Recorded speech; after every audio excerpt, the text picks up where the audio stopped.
I've been at Keystone for about 2 years now, and previously I trained in the city and worked there for a little while and then moved to regional practices whilst I had a young family.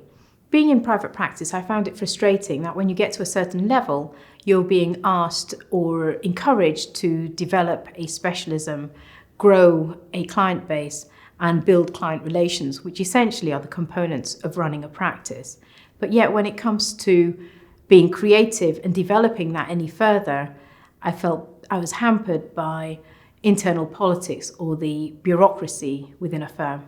I heard about Keystone when a number of our partners in my previous firm had moved to Keystone.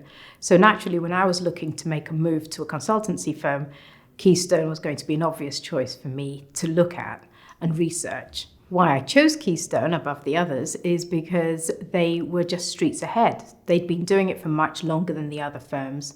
They had thought about everything that one could need to contemplate in this area, and they were just running a very smooth and slick operation. Integrating into the Keystone model was a very simple process. There was a one-day induction where I spent time with the directors of the firm and also some key members of staff at the central office team.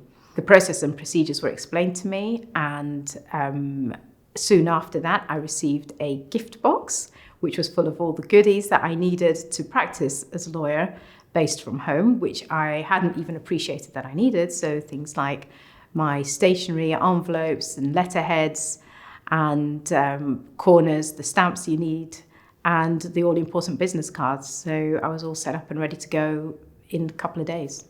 In my line of work, I work largely alone because my area is quite personal to my clients.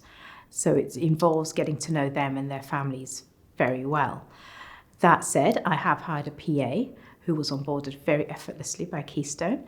In addition to that, I do need other team members in order to complement the practice area and the work that I offer to my clients. So whether it's personal injury or corporate finance, corporate, private client, dispute resolution, whatever it is, it's as if we're all sat in the same building, and it's very easy to just pick up the phone and call a colleague. They're also very receptive to speaking to each other and bouncing ideas off each other.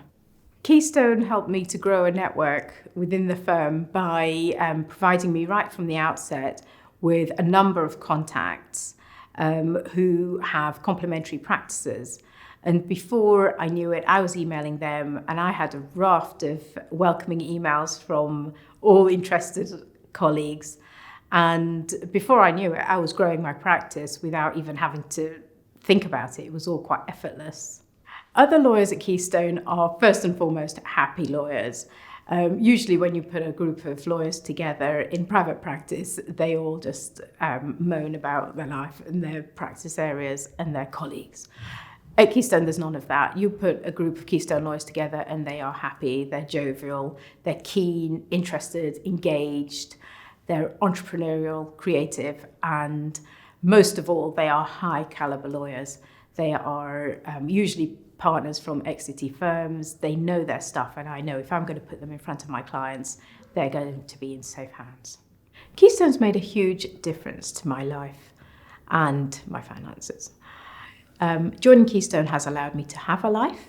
I can now spend a lot more time with my friends and family, importantly, and time on my well-being. So I can now go to the gym. And also I've taken up a side hustle, which I've always wanted to do. It's unpaid, but I'm a barista in my spare time.